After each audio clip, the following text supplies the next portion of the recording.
Lord Byron is sometimes better known for his character than his poetry. He was a great celebrity of the Romantic age. Good friends with Shelley, hung out with all the major figures, had a somewhat fractious relationship with some of the older generation. But he was an interesting character. He was an interesting poet. The knock on him is always that he was never really one thing. He was an aristocrat, Lord Byron, but he dabbled in Romanticism, which tended to take some shots at the inherited wealth and authority of those in power. He dabbled in politics. Quite frankly, he supported revolutionaries. He died fighting for Greek independence. He got swept up in the independence movement in Greece, and inspired by his training in the classics and his yearning after the idealism of the Greek example, went and joined that cause and lost his life because of it. He wrote passionately about love and devotion, and he was very well reputed to be quite the ladies' man. And yet his behavior was often quite scandalous, and he treated women pretty poorly generally, as ladies' men do tend to do. There are all of these contradictions that make his uh, character more of an issue than his poetry. And his poetry is often uh, a little bit of a mixed bag, but the throughout it, you can see a few specific themes that he hits again and again, and a great deal of talent that is sometimes quite maddeningly unexplored. He is sometimes an Enlightenment poet. Sometimes he is a deeply romantic poet. Sometimes he is edging towards realist poetry. He is kind of all over the place. But there is something there. There's something really quite appealing to it. He had a great gift for language. There is no debating that. So again, biography is often just a false flag. It's a chimera. It's a distraction. Put that aside and deal with the poetry. Now, he wrote an awful lot of longer poems, but the shorter ones sometimes give us a greater sense of the range of capacity that he had. One of the more interesting that I find is this cute little lyric. Cute, again, sort of a pejorative, but a very interesting lyric called "When We Two Parted." He wrote this in 1816. Very productive few years for him. Again, he died very young, as the Romantics tended to do. When we two parted in silence and tears, half broken-hearted to sever the years, pale grew thy cheek and cold, colder thy kiss. Truly that hour foretold sorrow to this. The dew of the morning sunk chill on my brow. It felt like a warming of what I feel now. Thy vows are all broken, and light is thy fame. I hear thy name spoken, and share in its shame. They name thee before me, a knell to mine ear. A shudder comes o'er me. Why wert thou so dear? They knew not I knew thee. Who knew thee too well? Long, long shall I rue thee, too deeply to tell. In secret we met, in silence I grieve, that thy heart could forget, thy spirit deceive. If I should meet thee, after long years, how should I greet thee? With silence and tears. Perhaps a breakup poem. Perhaps, again, he was known as quite the Lothario. This is undeniably a romantic liaison that has perhaps gone wrong, or romantic liaison that never really got on its feet to begin with. It's a little uncertain. But look at the regularity of it. Look at the short lines, the very regular rhyme scheme, the very regular meter. It has a feel of an Alexander Pope poem. Quite frankly, it has a feel of formal Enlightenment poetry. The very regularity of it. It's just going through it. It's dwelling on something very sentimental, and it's hinting at it in ways that are somewhat awesome, in the sense of there's something there that he can't quite describe. He, how should I greet thee with silence and tears? That sense of sadness, that sense of incapacity, that sense of being overwhelmed. This silence, you just cannot describe something that is not very Enlightenment. There is something again somewhat curtailed about it, however, because it is so regular, it is so formally structured, so organized, that you get this this sense that he's in perfect control of his meter here. He's in perfect control of his form, and so he is thus in perfect control of his emotions. He's not that upset about this relationship. You get this sense that he's really more disturbed by what it has done to his equilibrium. There's some subtleties going on there that are curious. Probably one of his most famous lyrics, however, is a little bit more sweeping, is a little bit more overwhelming. And that is "She Walks in Beauty," which is like Hallmark card written all over it. She walks in beauty like the night of cloudless climes and starry skies, and all that's best in dark and bright meet in her aspect and her eyes, thus mellowed to that tender light which heaven to gaudy day denies. One shade the more, one ray the less, had half impaired the nameless grace which waves in every raven tress, or softly lightens o'er her face, where thoughts serenely sweet express how pure, how dear their dwelling place. And on that cheek and o'er that brow, so soft, so calm, yet eloquent, the smiles that win, the tints that glow, but tell of days in goodness spent, a mind at peace with all below, a heart whose love is innocent. Very sweeping, very emotional, very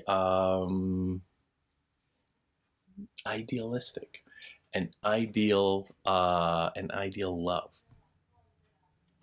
Perhaps a kind of image of beauty that is unearthly.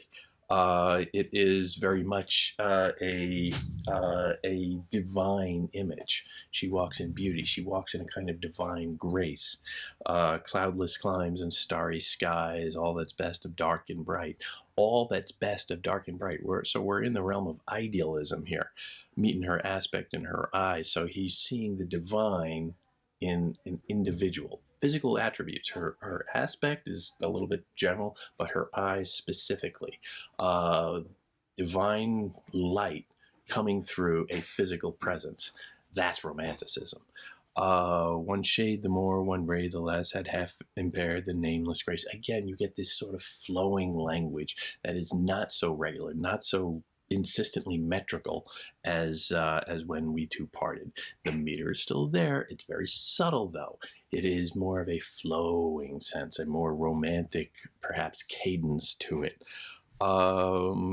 But also notice, a mind at peace with all below, a heart whose love is innocent. A mind at peace is again sort of a sort of an Enlightenment trope there. But it's a mind at peace with all below. the ideal shining down on the world. It's not a minded peace in the below, it's a minded peace with all below.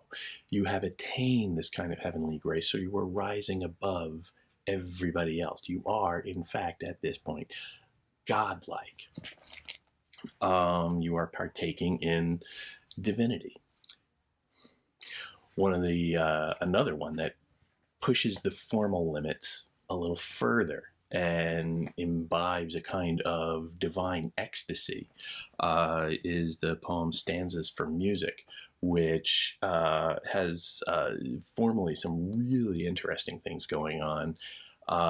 And gives a much greater sense of when he really wanted to fire on all cylinders, Byron could.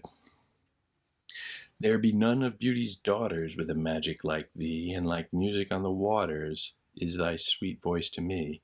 When, as if its sound were causing the charmed oceans pausing, the waves lie still and gleaming, and the lulled wind still dreaming, and the midnight moon is weaving her bright chain o'er the deep, whose breast is gently heaving as an infant's asleep.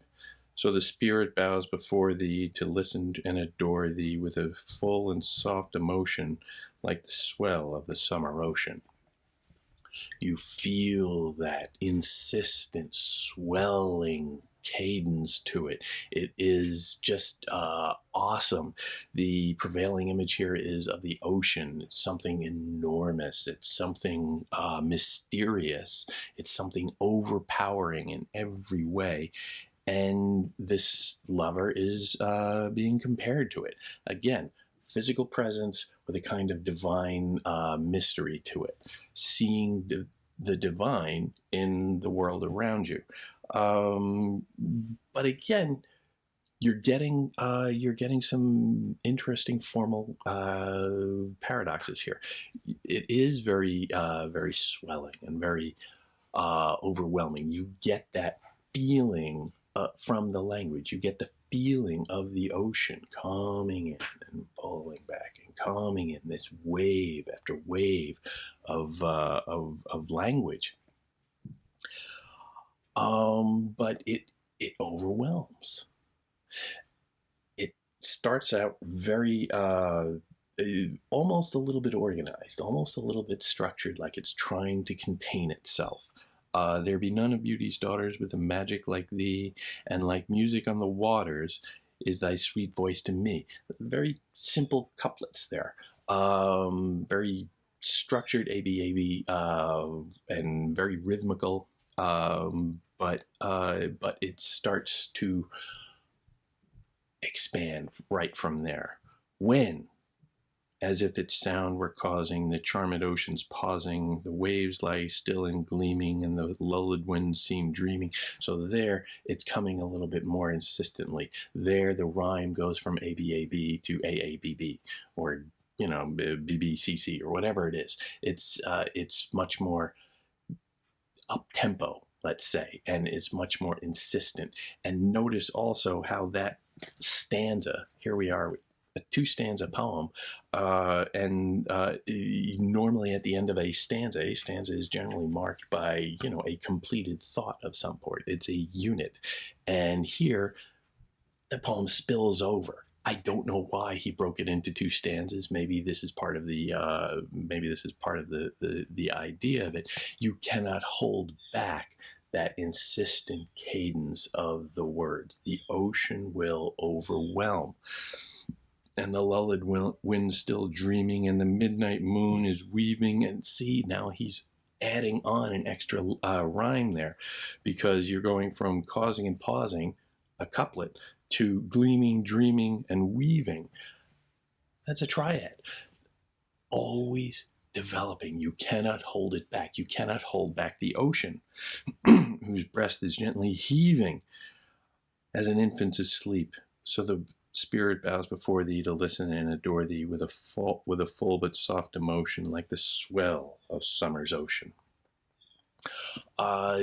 Very overwhelming.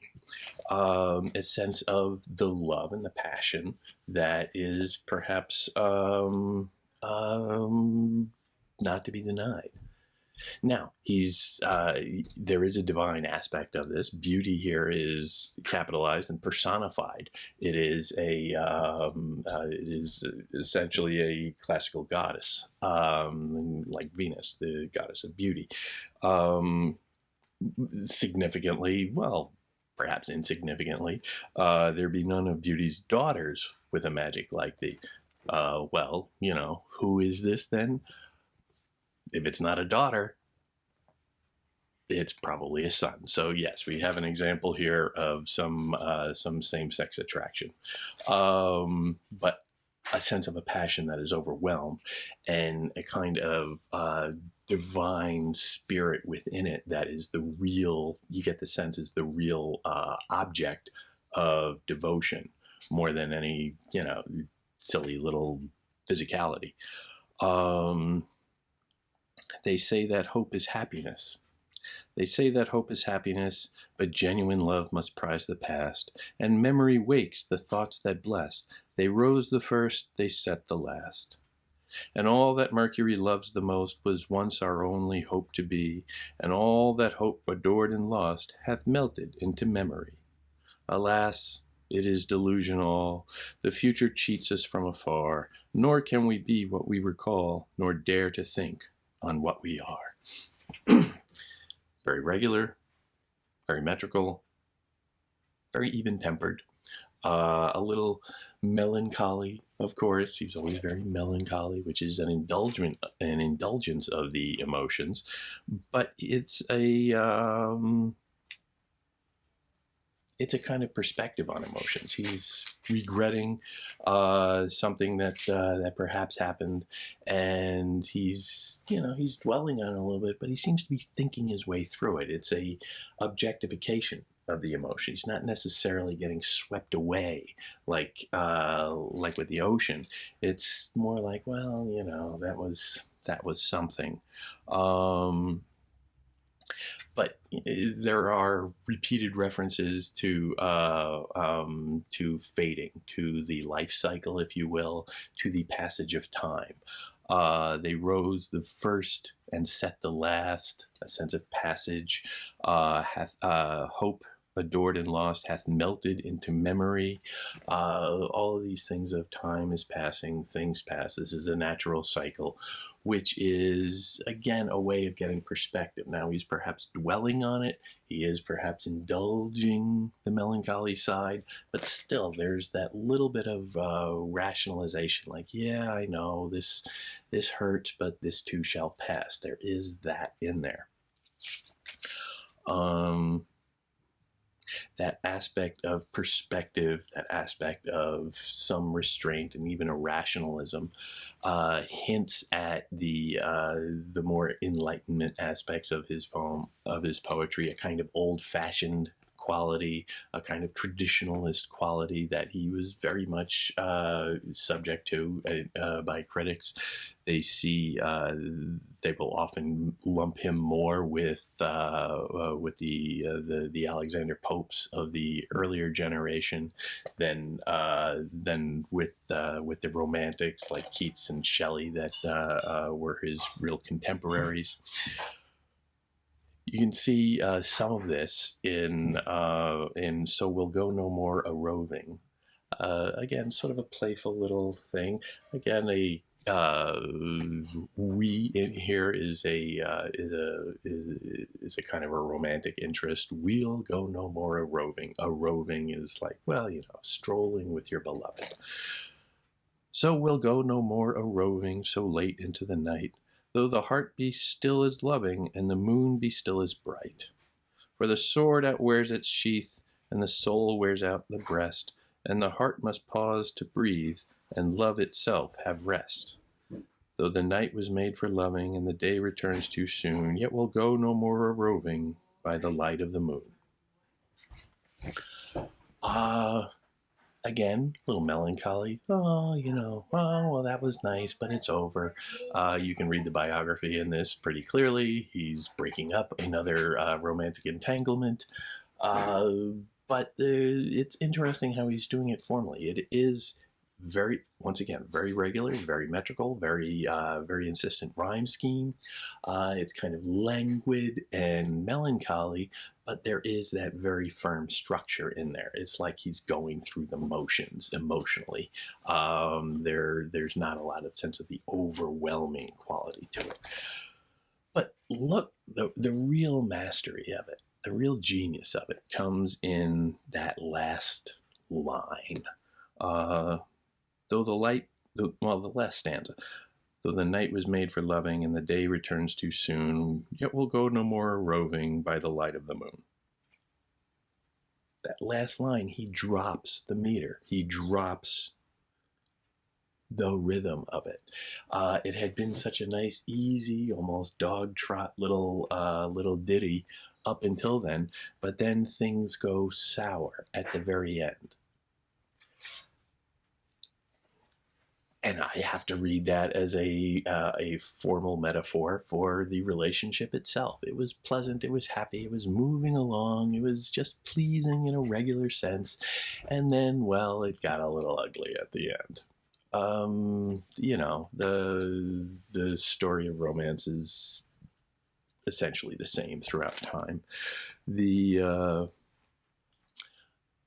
The mastery of that move, however, of taking a regular meter and tweaking it just a little, is really quite shocking. It's really quite striking because not too many of his contemporaries or even precedents, antecedents, or whatever you would call them, really experiment with that sort of tweaking, where suddenly things just, go a little bit wrong in the poem, and using that and having it be not a mistake, but an intentional drop that makes it conspicuous, that to end on that note, to stick that, instead of just polishing it off with a nice, simple little regular rhythm and sticking the landing, so to speak.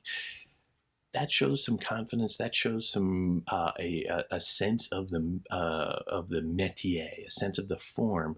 That is a real conspicuous note in the especially in the context of Byron, who is so often criticized for being a little bit more superficial than the others. Here, he's using the superficial qualities of poetry to call attention to the thematic and the more dynamic interpretations of it. So it's not just a poem about being melancholy about a breakup, which puts it in the same category as every weepy love song ever written, but he tweaks it just a little bit to make it seem like, oh, okay, maybe this is really just a sign that maybe this is a formal representation of the thing itself, despite you don't have to know the language. You just read through the rhythm and you see at the end things go wrong. You can say that. You could say that he is making fun of perhaps the mode of emotional melancholy, romantic gone wrong poems.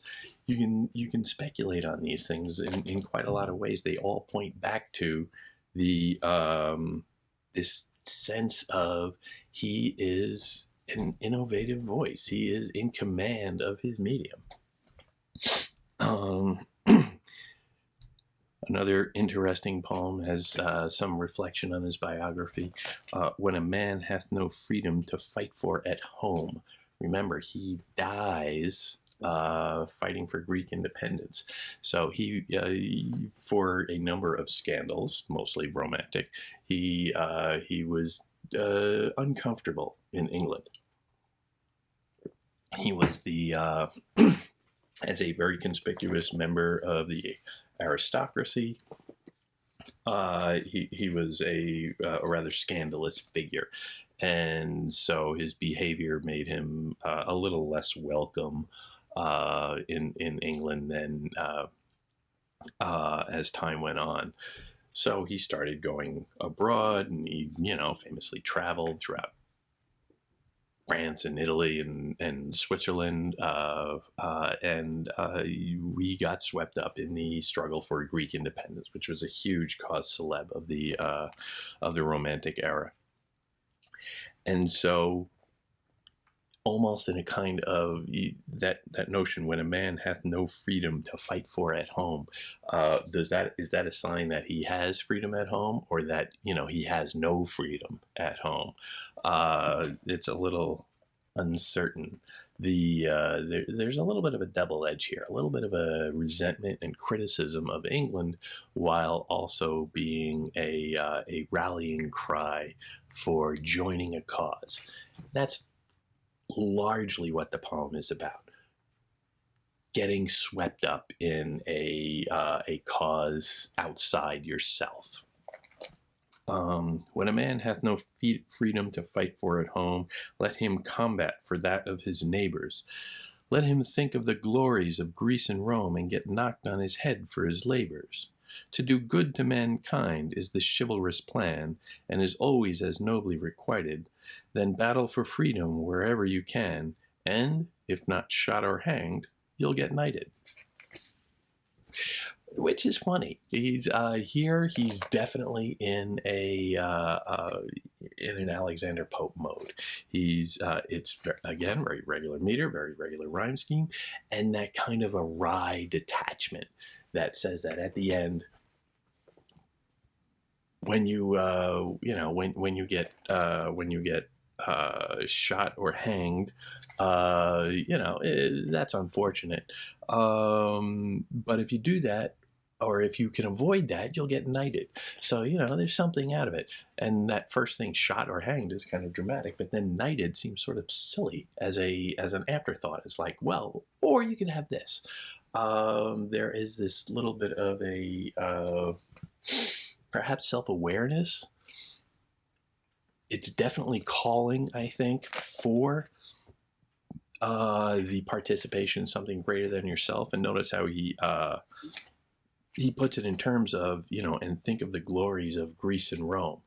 I think that was a draw for him. Clearly, he was drawn by Greece and the idea of the classical heritage. But he's also kind of mocking the enthusiasm for being swept up in glories for Greece and Rome, which seem so far away.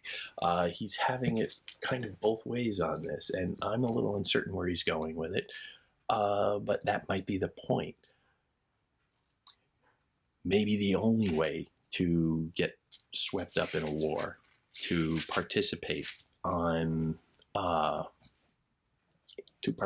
in great political movements, or great movements in anything, to give yourself over to something larger than yourself, requires an enthusiasm that is often quite a lie, or a deliberate self-delusion, or just rank foolishness. He seems to be suggesting this in a number of these, and it's a curious little positioning for him. Now he takes a similar note with stanzas written on the road between Florence and Pisa. Again, he's in Italy here. This is he is perhaps reflecting on the great past, the great romantic past of Rome, and the classical examples before him of greatness. And he's clearly turning these ideas over in his head.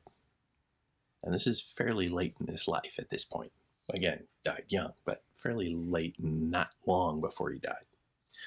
Oh, talk not to me of a name great in story. The days of our youth are the days of our glory, and the myrtle and ivy of sweet 22 are worth all your laurels, though ever so plenty.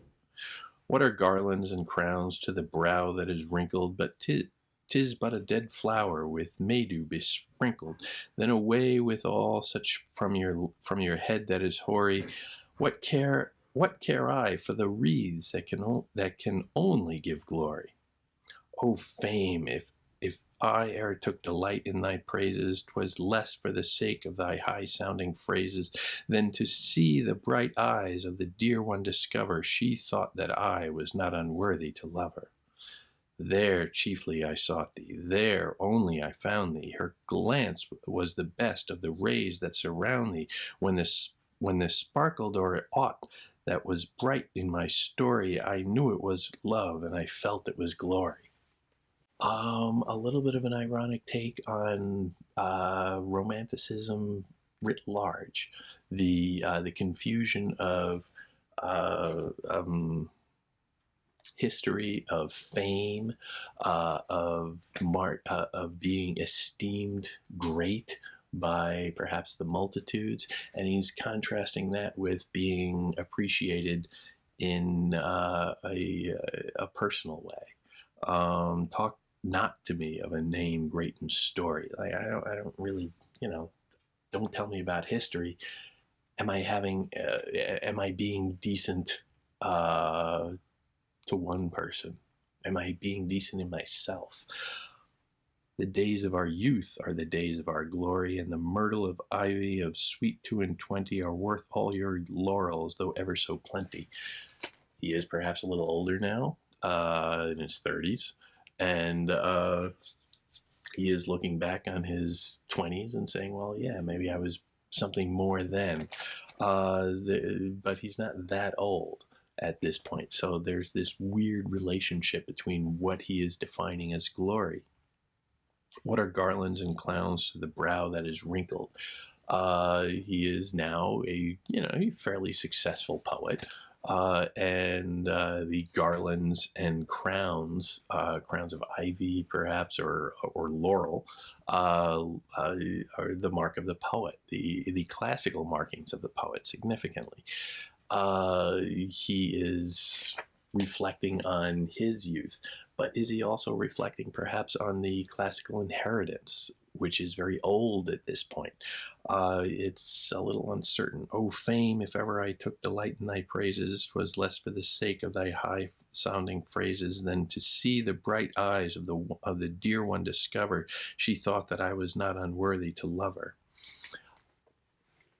So the distractions of fame, the distractions of literary fame, of being a celebrity, of being esteemed a great poet, that he sees here as, well, perhaps that's all just a little hollow. That's all just a little out of place, a little silly. What really matters is a young woman, perhaps, who can read something that you like, and instead of being read by millions, you're being read by that one person who can look at you and say, well, yeah, you're worthwhile. You deserve love. Now, again, this is hard to really square with certain biographical problems and the fact that he really was kind of a jackass most of his life. But there's that great, how do you deny the sensibility of this moment where he's realizing that, well, yeah, maybe I have sacrificed too much to be great. Maybe I have pushed too hard for fame. Maybe I have trampled on people along the way in pursuit of a kind of greatness that doesn't really matter. Very regular rhythm, very sweeping dog trot kind of not dog trot, but very sweeping regularity of meter and rhyme. The oddly reflective note. It's melancholy, but it's melancholy in a very philosophical way, I could say, where he's starting to engage with the idea that, well, I've had a good run, and what have I really done? Yeah, I was famous very young, and I've pursued that, but what has it really gotten me? What's my life worth in the grand scheme of things?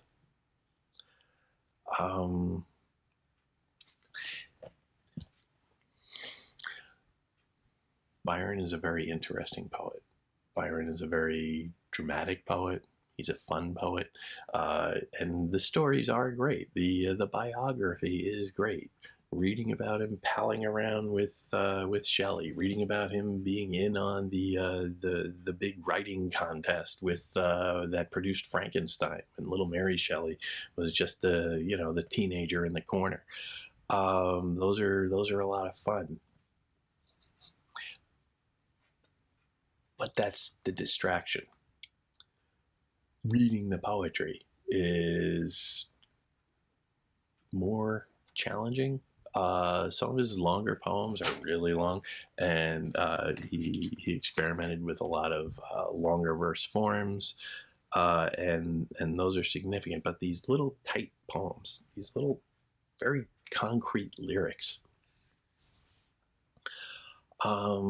often more anthologized, to be honest, but there's something to be gotten from them. There's something that's really quite rich that shows in there, little flashes here and there. And he is